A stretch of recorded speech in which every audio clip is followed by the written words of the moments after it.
saw it the moment she lifted her hand to brush the hair from her face. The light caught it just right. A small shimmer. Gold. Delicate. Familiar. My breath stopped. I was sitting across from her at the dinner table.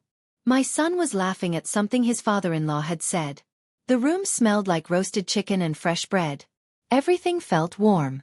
Everything felt normal. But that ring was not normal. I stared at it without meaning to. My eyes locked on the thin band wrapped around her finger. The engraving. I could not see it clearly from where I sat, but I knew it was there. I knew every curve of those letters. I knew the weight of that gold.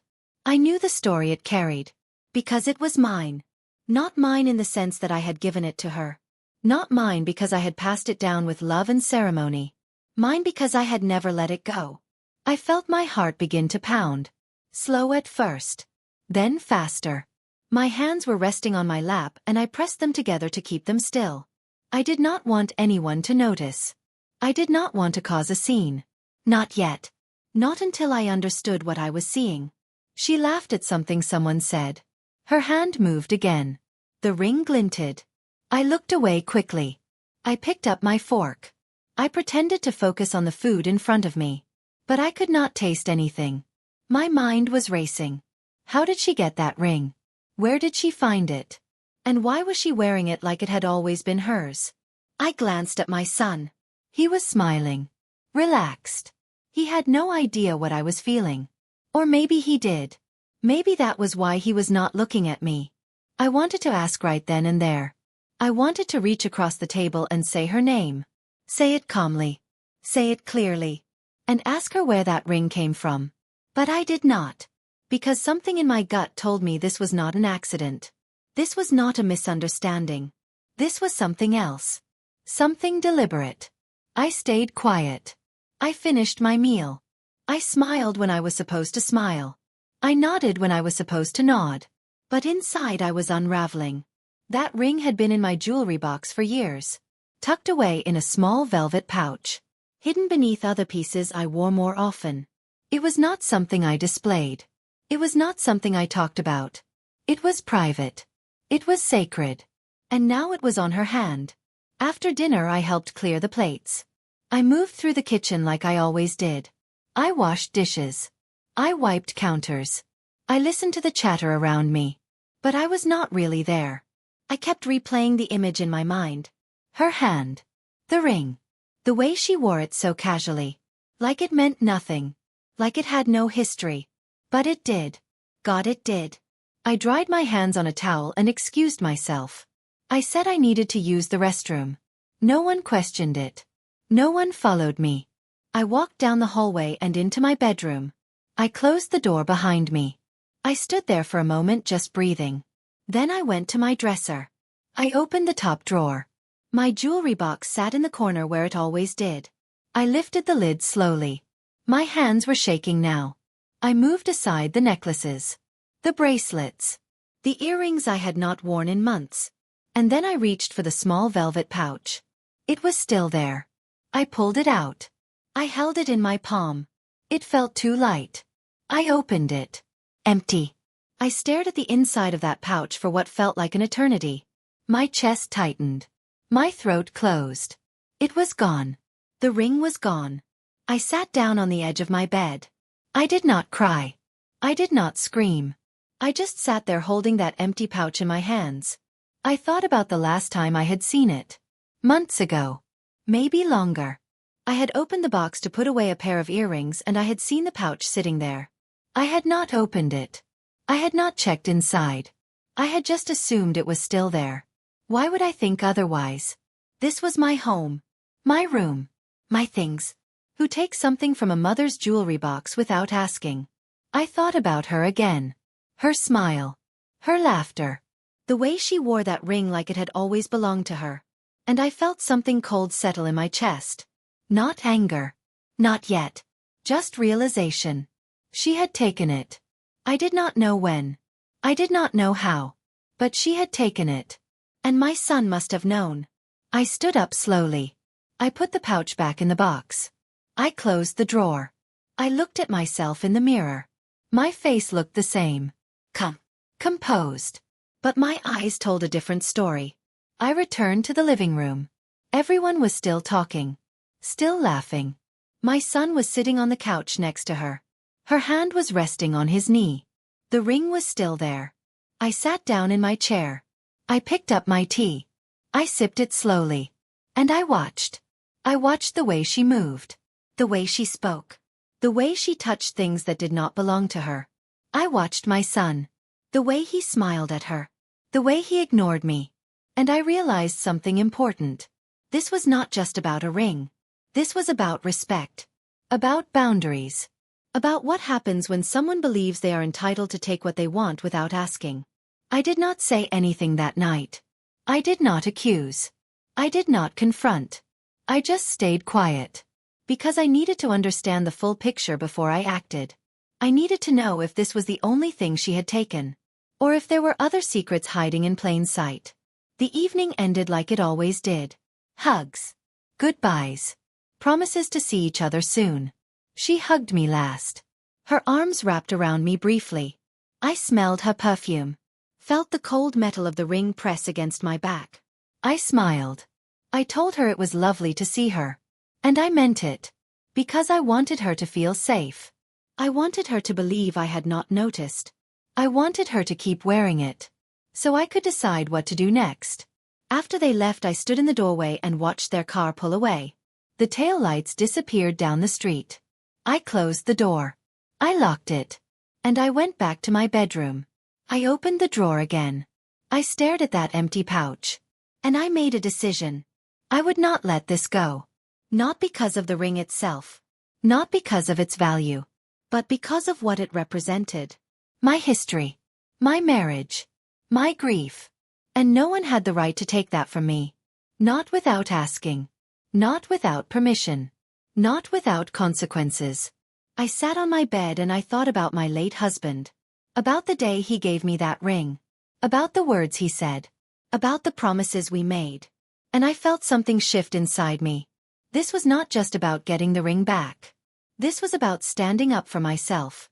This was about teaching my son what it means to protect the people you love. This was about showing her that some things are not hers to take. No matter how much she wants them. I lay down that night with my mind full of questions. But I did not feel afraid. I felt clear. I felt strong. Because I knew the truth now. And truth has a way of setting things right. Even when it hurts. The ring was not expensive. Not in the way most people measure value. It was not covered in diamonds. It was not crafted by a famous jeweler. It did not come in a velvet box from a store with a name you recognize. But it was priceless. Because it was made for me. By him. My husband had never been a man of grand gestures. He did not buy flowers every week. He did not write poetry or sing songs. He was quiet. Steady. The kind of man who showed love through small consistent acts. He fixed things before I noticed they were broken. He remembered how I liked my tea. He woke up early on cold mornings to start the fire so the house would be warm when I got out of bed. That was who he was. And the ring was exactly like him. Simple. Thoughtful. Permanent. He had it made during our 5th year of marriage. We did not have much money back then. We were still building our life. Still figuring out how to be partners. Still learning what it meant to choose each other every single day. I remember the evening he gave it to me. It was not our anniversary. It was not my birthday. It was just a regular Tuesday in October. We had finished dinner. I was washing dishes at the sink. He came up behind me and wrapped his arms around my waist. He rested his chin on my shoulder. "I have something for you," he said. I laughed. I thought he was joking. But when I turned around, he was holding a small cloth pouch in his hand. His face was serious. Almost nervous. I dried my hands and took the pouch from him. I opened it slowly. And there it was. A thin gold band. Delicate but strong. And on the inside an engraving. My initials intertwined with his. I looked up at him. I did not know what to say. He smiled. That small quiet smile he only gave me. "I wanted you to have something that was just ours," he said. "Something no one else would understand. Something that reminds you every day that I see you. That I choose you. That I will always choose you." I cried. I was not someone who cried easily, but that night I did. Because he saw me. Not as a wife. Not as a role. But as a person. As someone worth creating something beautiful for. I wore that ring every day for years. It sat on my right hand. On my middle finger. It never came off. Not when I cooked. Not when I cleaned. Not when I worked in the garden or stayed up late reading. It was part of me. And then he got sick. It happened slowly at first. Fatigue. Weight loss. Visits to doctors who did not have answers. And then the diagnosis. Cancer. Stage 4. We had 6 months. That was what they told us. 6 months if we were lucky. Maybe less. I will never forget the way he looked at me when the doctor said those words. He did not cry. He did not break down. He just reached for my hand. And he held it. We went home that day and we did not talk about dying. We talked about living. About what we still wanted to do. About the memories we wanted to make. And we made them. We spent those 6 months together. Really together. We sat on the porch and watched the sun set. We talked about our son. About our life. About all the small moments that had built something strong between us. He told me he was not afraid. He said he had lived a good life. That he had been loved. That he had loved me well. And then one morning he did not wake up. I found him lying next to me. His hand still resting on mine. His face peaceful. He was gone. And I was alone. The funeral was small. Just family. Just the people who knew him. Who understood what kind of man he had been. I wore black. I stood beside his casket. I listened to people say kind things about him. And I twisted the ring on my finger. Over and over. It was the only thing that kept me grounded. After the funeral I stopped wearing it every day. Not because I loved him less. Not because I wanted to forget. But because it hurt too much. Every time I looked at it I saw his face. I heard his voice. I felt the weight of his absence. So I took it off. I placed it in a small velvet pouch. I tucked it into my jewelry box. I kept it safe. I kept it close.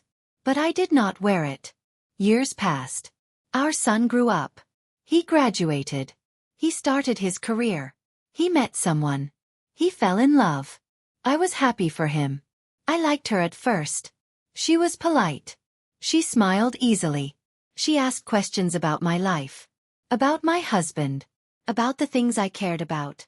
I thought she was genuinely interested. I thought she respected me. But then small things started to change. She stopped asking questions. She started suggesting things. Rearranging furniture when she visited. Commenting on my clothes. My cooking. My choices. It was subtle. So subtle I almost did not notice. But I did. And I started to feel uncomfortable in my own home. I told myself I was being sensitive. That she meant well.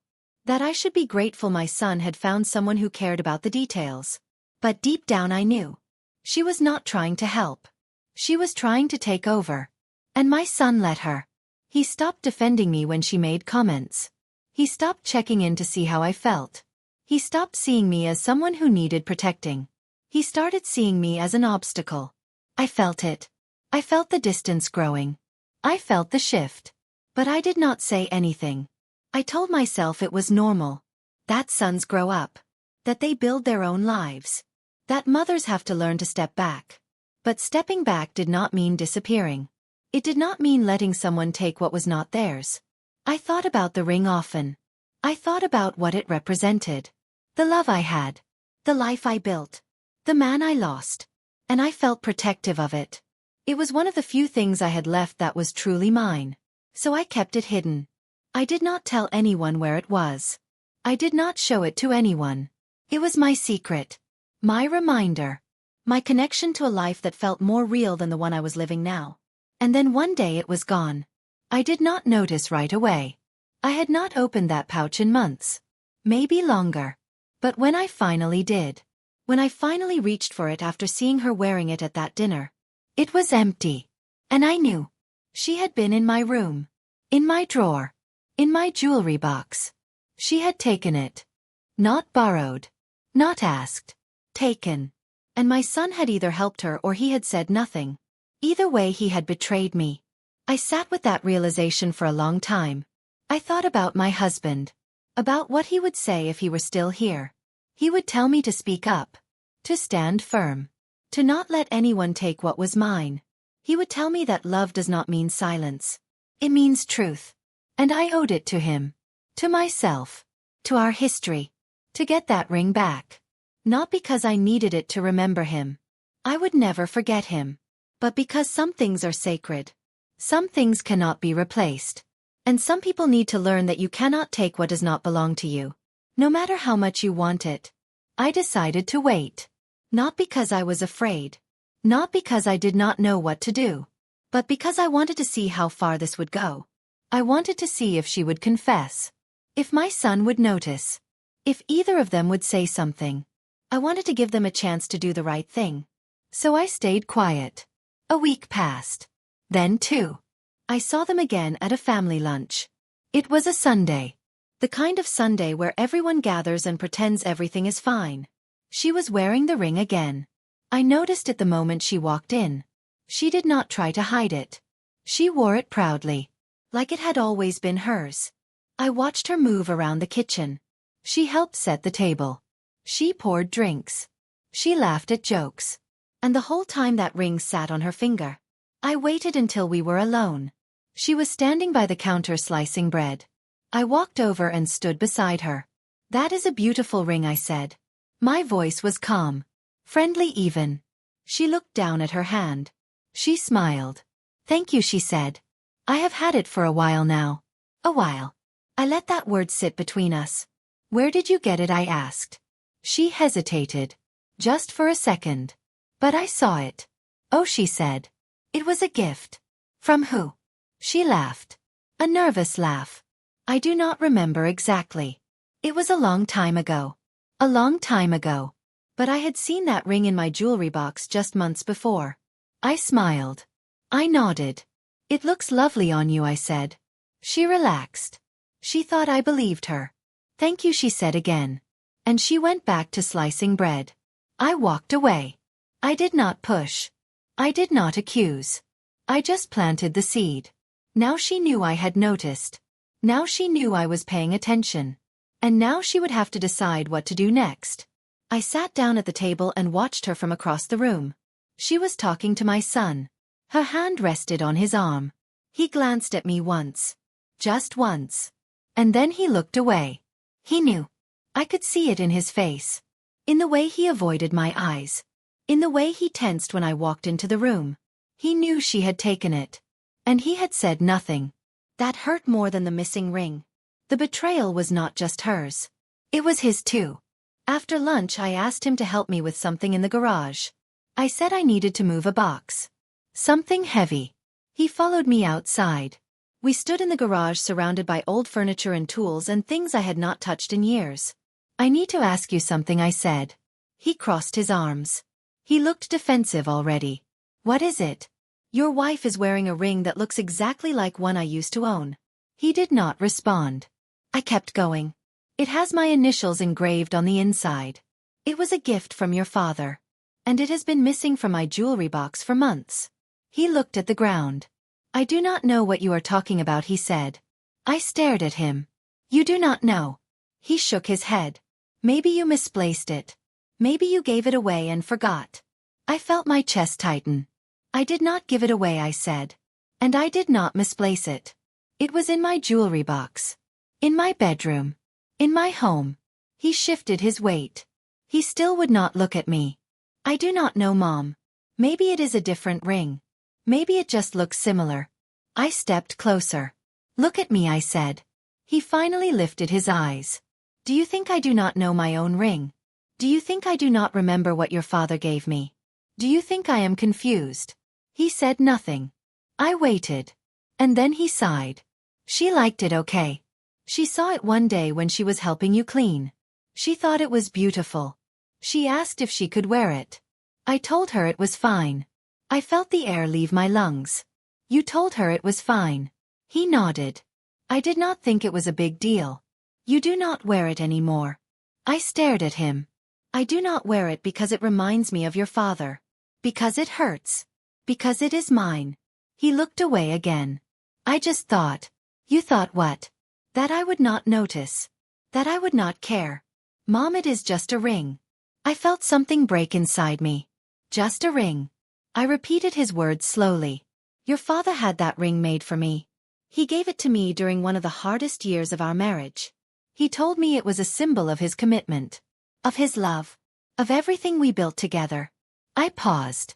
And you think it is just a ring? He did not respond. I turned and walked toward the door.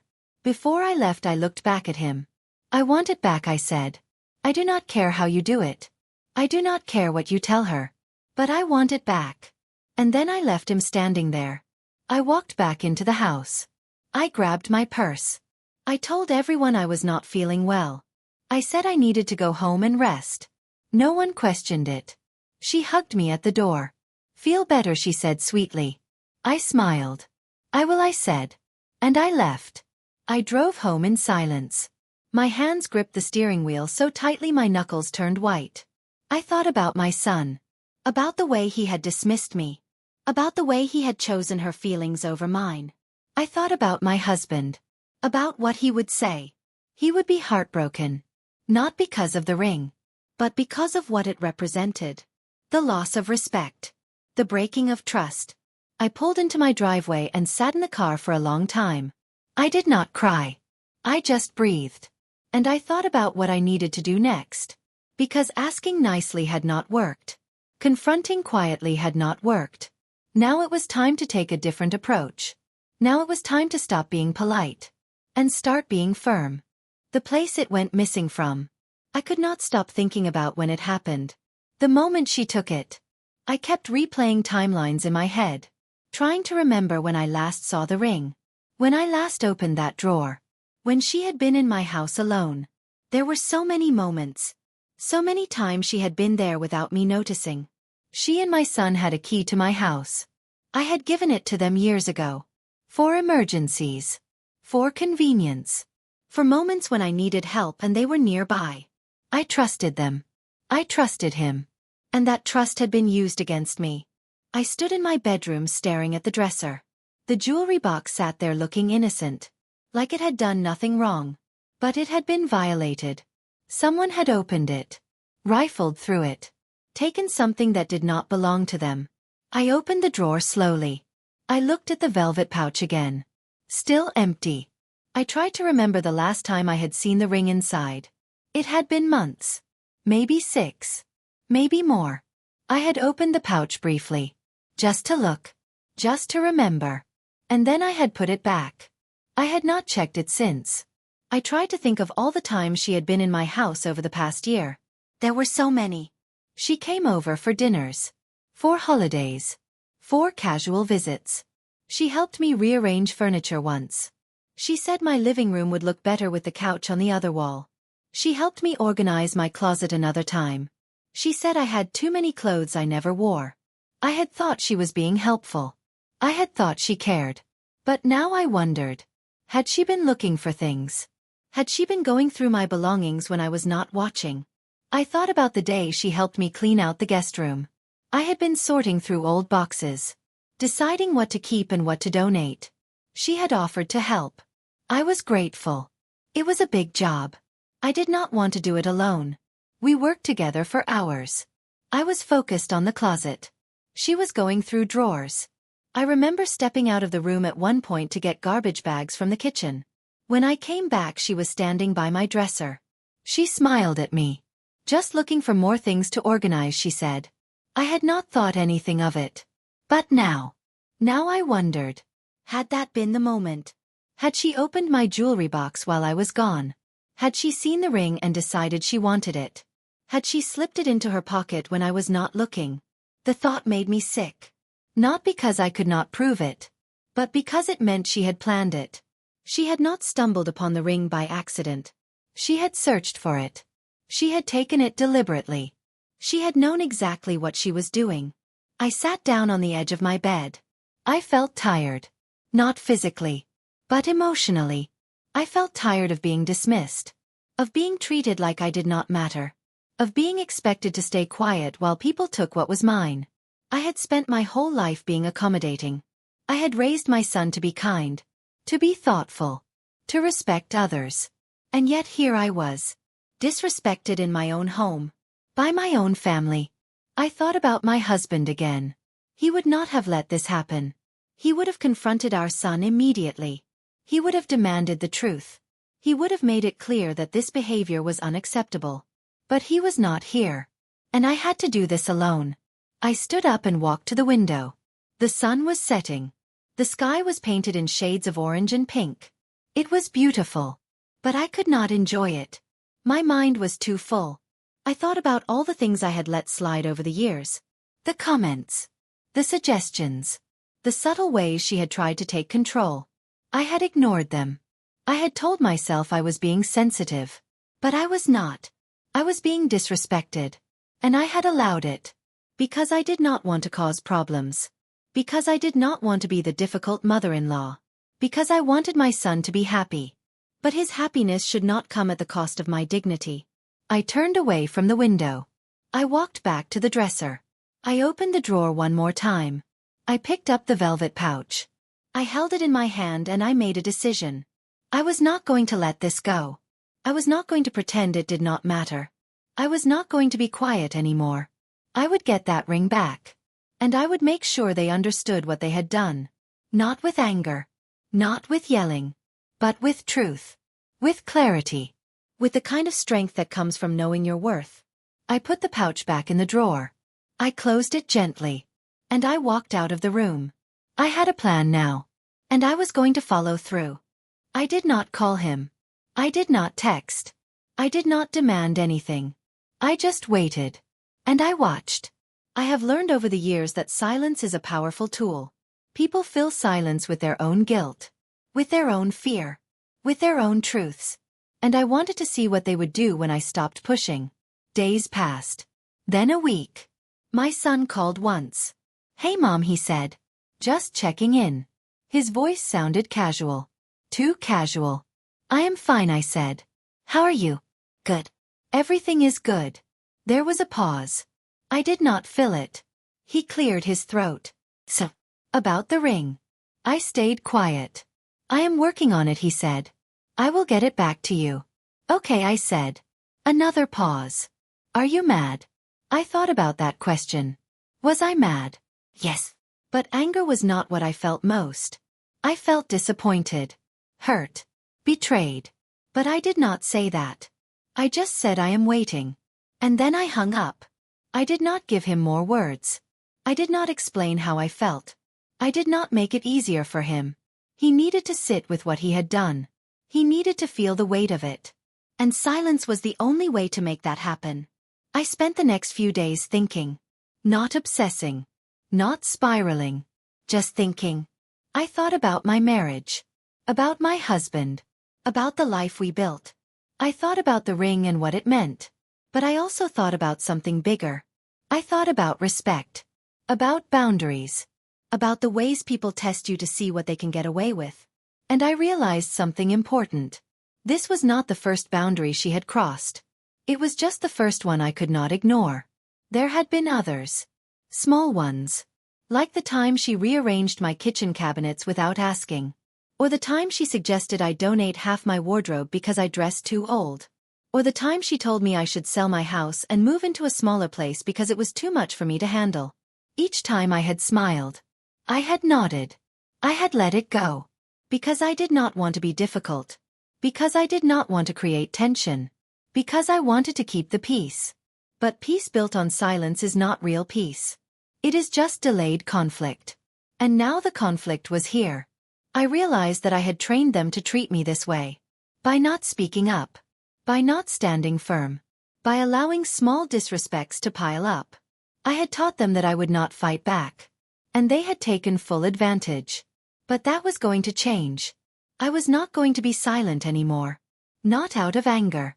But out of self-respect. I started noticing other things too. Like the way my son talked to me. He used to ask my opinion. He used to care what I thought. But over the past few years that had shifted. Now he told me what I should do. He suggested. He advised. He directed. Like I was a child. Like I could not make decisions for myself. And I had let him. Because I thought that was what good mothers did. They stepped back. They let their children lead. They supported from the sidelines. But supporting does not mean disappearing. It does not mean losing your voice. It does not mean being treated like you do not matter. I thought about my husband again. He had always treated me like an equal. He asked my opinion. He valued my thoughts. He respected my choices. Even when we disagreed. Especially when we disagreed. Because he understood that love was not about control. It was about partnership.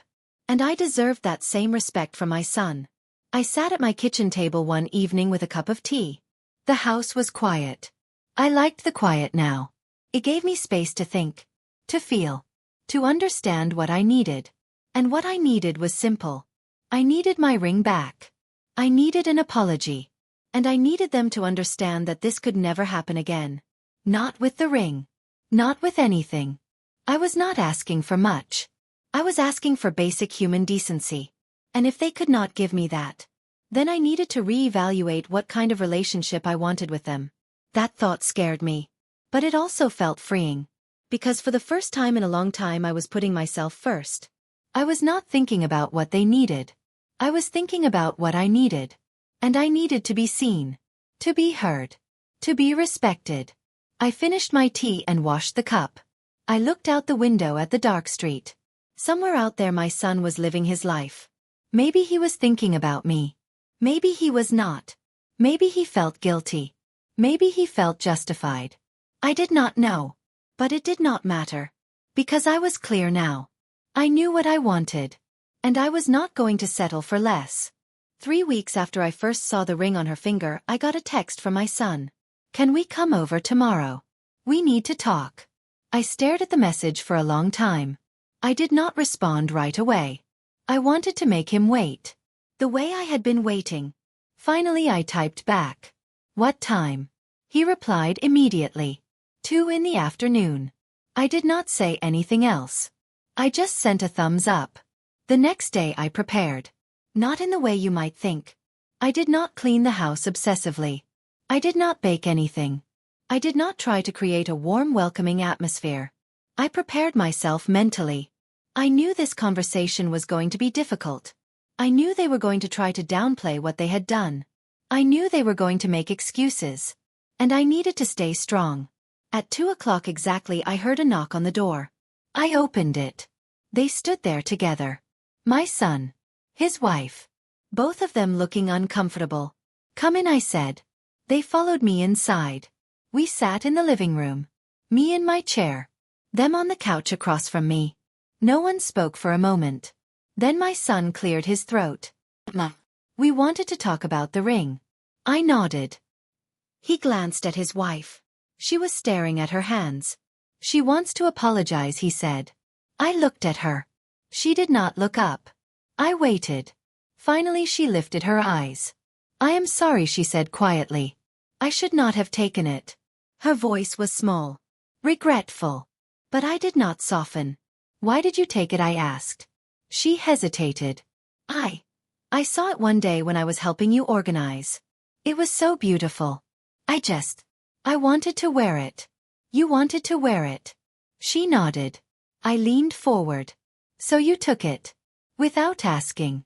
Without telling me. And you wore it like it was yours. She looked down again. I did not think you would notice, she whispered.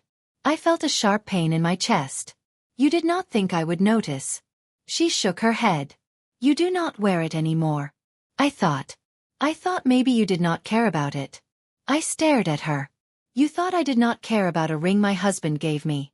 A ring that has my initials engraved inside. A ring I have kept safe for years. She said nothing. I turned to my son. And you knew she took it.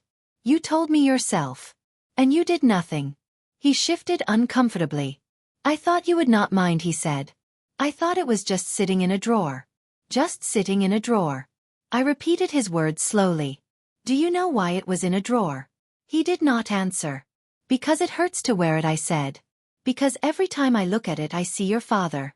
I remember his hands. His voice. His face. I remember the life we built. The life I lost. My voice cracked, but I did not stop. I kept it in that drawer because it was safe there. Because I could open it when I was ready. When I had the strength. And I could hold it and remember him without falling apart. I paused. And you let her take that from me. He looked at the floor. I am sorry, Mom, he said quietly. Are you? He looked up. Yes, I am. I held his gaze. Then why did you lie to me? Why did you tell me it was just a ring? Why did you make me feel like I was overreacting? He did not have an answer. I turned back to her. Where is it now? I asked. She reached into her purse. She pulled out the small velvet pouch. She held it out to me. I took it. I opened it slowly. The ring was inside. I stared at it for a moment. It looked the same. Gold. Delicate. Engraved. But it felt different. It felt tainted. Because it had been taken. Worn by someone who had no right to it. Treated like a trinket. I closed the pouch. I looked at both of them. Do you understand what you did wrong? I asked. They both nodded. Tell me, I said. In your own words. Tell me what you did wrong. My son spoke first. I dismissed your feelings. I did not protect you. I let her take something that was not hers. And I lied to you. I nodded. I turned to her. She took a breath. I took something without permission. I did not think about what it meant to you. I only thought about what I wanted. And I disrespected you. I let those words sit in the air. Then I spoke. This is not just about the ring, I said. This is about trust. About respect. About understanding that some things are not yours to take. They both nodded. I looked at her directly. You have been in my home many times. You have helped me with things. You have been part of this family. And I have welcomed you. I have tried to make you feel like you belong. I paused. But belonging does not mean owning. It does not mean taking. It does not mean erasing the boundaries between what is yours and what is mine. She nodded again. Her eyes were wet. I understand, she whispered. I hope you do, I said. Because if this happens again, if I find out you have taken something else, or if you cross another line, I will not be this kind. She looked genuinely afraid now. Good, I thought. I turned to my son. And you? You are my son. I raised you. I taught you right from wrong. I showed you what it means to love someone. To protect them. To stand up for them. He was crying now. And you failed me, I said quietly. I know, he said. I know. And I am so sorry. I nodded. Sorry is a start. But it is not enough. You need to show me that you understand. You need to prove to me that this will not happen again. I will, he said. I promise. I looked at both of them. I am keeping the ring, I said. And I do not want to hear about this again. I do not want excuses. I do not want justifications. It is over. Do you understand? They both said yes. I stood up. You can go now. They stood too. My son stepped toward me like he wanted to hug me. I stepped back. Not yet, I said. Not until I am ready. He nodded. His face was broken. They left without another word. I stood in the doorway and watched them walk to their car. I did not wave. I just closed the door. I walked back to my chair and sat down. I opened the pouch again. I took out the ring. I held it up to the light. It was still beautiful. But it felt different now. It felt like something I had fought for. Something I had reclaimed. Not just from them, but for myself.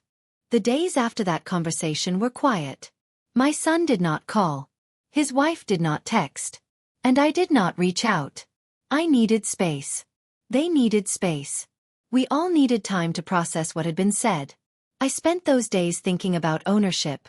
About what it means to own something.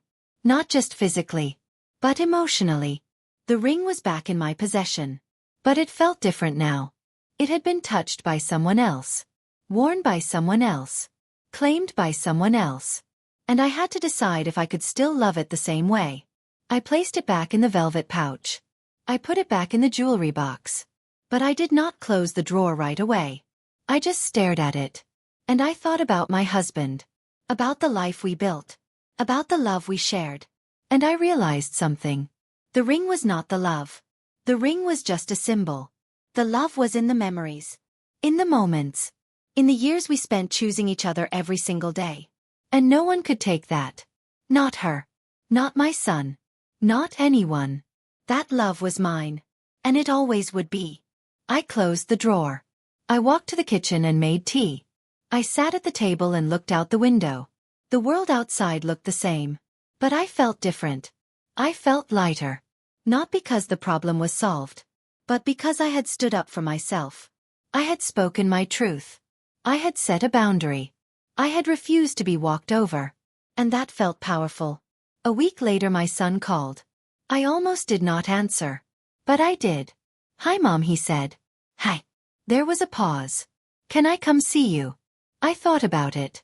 "Yes," I said. "Tomorrow afternoon." The next day he came alone. He knocked softly. I opened the door. He looked tired. His eyes were red. "Come in," I said. We sat in the same spots as before. He did not speak right away. I waited. Finally he looked at me. "I have been thinking a lot," he said. "About what you said. About what I did." I nodded. "And you were right. I failed you. I put her feelings above yours. I dismissed you. I made you feel like you did not matter." He paused. "And I am so sorry." I watched him. He meant it. I could see it in his face. But words were not enough. "What are you going to do differently?" I asked. He took a breath. "I am going to listen to you. Really listen. I am going to ask how you feel before I make decisions that affect you. I am going to stand up for you. Even if it is uncomfortable. Even if it causes conflict." I nodded slowly. "And her? What about her?" He looked down. "We have been talking. A lot. She knows what she did was wrong. She knows she crossed a line. And she is willing to do whatever it takes to make it right." I leaned back in my chair. "I do not need her to do anything," I said. "I just need her to respect me. To understand that I am not someone she can take from. I am not someone she can dismiss." He nodded. "She understands that now." I looked at him. "Do you?" "Yes," he said. "I do." I believed him. Not because he said it, but because I saw the change in him. He was not defensive. He was not making excuses. He was just listening. And that was all I had wanted. We talked for a long time that day. About the ring. About respect. About family. About what it means to love someone without losing yourself. And when he left I felt something shift. Not back to the way things were, but forward into something new. Something built on honesty. A few weeks later I got a letter in the mail. It was from her. I opened it slowly. Inside was a handwritten note. "Dear Mom." That was how it started. I had never asked her to call me Mom. But she had. And I had let her. I kept reading. "I know I hurt you. I know I crossed a line that should never have been crossed. I have spent the past few weeks thinking about why I did it. And I realize now that I was trying to be someone I am not. I was trying to fit into this family by taking pieces of it. By wearing things that were not mine. By making myself feel important in ways that were not real. But I understand now that belonging is not about taking. It is about earning. It is about respect. It is about showing up with honesty and humility. I do not expect you to forgive me right away. I do not expect things to go back to normal. But I want you to know that I am committed to being better. To treating you the way you deserve to be treated. With respect. With kindness. With gratitude. Because you have welcomed me into your life. And I took that for granted. I will not make that mistake again. With love and regret." I folded the letter slowly. I sat with it for a while. And then I put it in a drawer. Not to forget. But to remember. To remember that people can change. That apologies can be real. That bridges can be rebuilt. But only if both sides are willing to do the work. I did not respond to the letter right away. I let some time pass. And then one day I called her. She answered on the second ring. "Hello," she said. Her voice was nervous. "Hi," I said. "I got your letter." Silence. "Thank you for writing it," I said. She exhaled. "I meant every word." "I know," I said. "And I appreciate it." There was a pause. "I am not ready to forget what happened," I said. "But I am willing to move forward."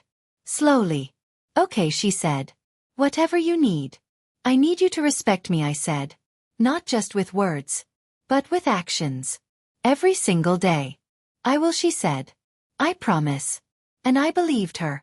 Not because she promised, but because I knew now that I would not accept anything less. We talked for a few more minutes. And when I hung up, I felt something I had not felt in months. Peace. Not because everything was fixed, but because I had stood up for myself. I had fought for what was mine. And I had won. Not by destroying them, but by refusing to be destroyed. What the ring taught us all. Months passed. The ring stayed in my jewelry box. I did not wear it. But I opened the drawer often. Just to look. Just to remember. Not with pain anymore, but with gratitude. Because that ring had taught me something. It had taught me the difference between love and possession. Between respect and entitlement. Between family and boundaries.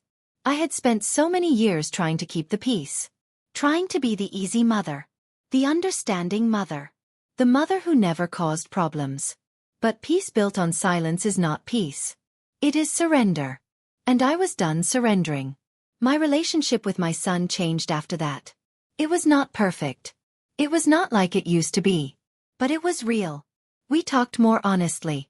We disagreed sometimes. But we respected each other. And that was enough. My relationship with his wife changed too. She was more careful now. More thoughtful. She asked before she suggested. She listened before she spoke. And slowly, very slowly, I started to trust her again. Not blindly, but consciously. Because trust is not something you give once and forget. It is something you build. Every single day. One afternoon I was sitting in my garden. The sun was warm. The flowers were blooming. I heard the gate open. It was my son. And her. They were holding hands. "Can we join you?" my son asked. I smiled. Of course. They sat down beside me. We did not talk about the ring. We did not talk about the past. We just sat together. And it felt good. Later that evening after they left, I went back inside. I walked to my bedroom. I opened the jewelry box. I took out the velvet pouch. I opened it. I held the ring in my hand. And for the first time in a long time I slipped it onto my finger. It felt different now. Not heavy.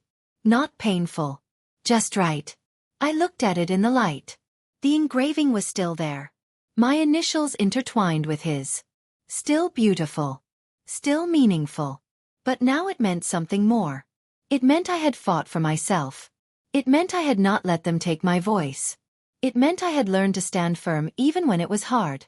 I wore the ring for the rest of the evening. And when I went to bed I placed it back in the pouch. Not because I was afraid, but because I knew it would be there when I needed it. I lay in bed that night thinking about everything that had happened. The hurt. The betrayal. The confrontation. The healing. And I realized something important. This was not just about the ring. It was about me. About reclaiming my life. My home. My dignity. About refusing to be invisible. I thought about all the women who stay silent. Who let things go. Who accept disrespect because they do not want to cause trouble. And I wished I could tell them. Your voice matters. Your feelings matter. Your boundaries matter. Do not let anyone make you believe otherwise. I fell asleep that night with a clear heart. Not because everything was perfect, but because I knew who I was. And I knew what I deserved. And I was no longer willing to settle for less. The ring taught me that. Not the ring itself, but the fight for it. The moment I decided I was worth fighting for. And that is a lesson I will carry with me for the rest of my life. Some things are not meant to be taken. Some things are sacred. And some battles are worth fighting. Not with anger. Not with bitterness. But with truth. With dignity. With love for yourself. Because at the end of the day, the most important relationship you have is the one with yourself. And if you do not protect that, no one else will. I learned that the hard way. But I learned it. And now I live it. Every single day. The ring sits in my drawer. A reminder. Not of what I lost, but of what I found. Myself.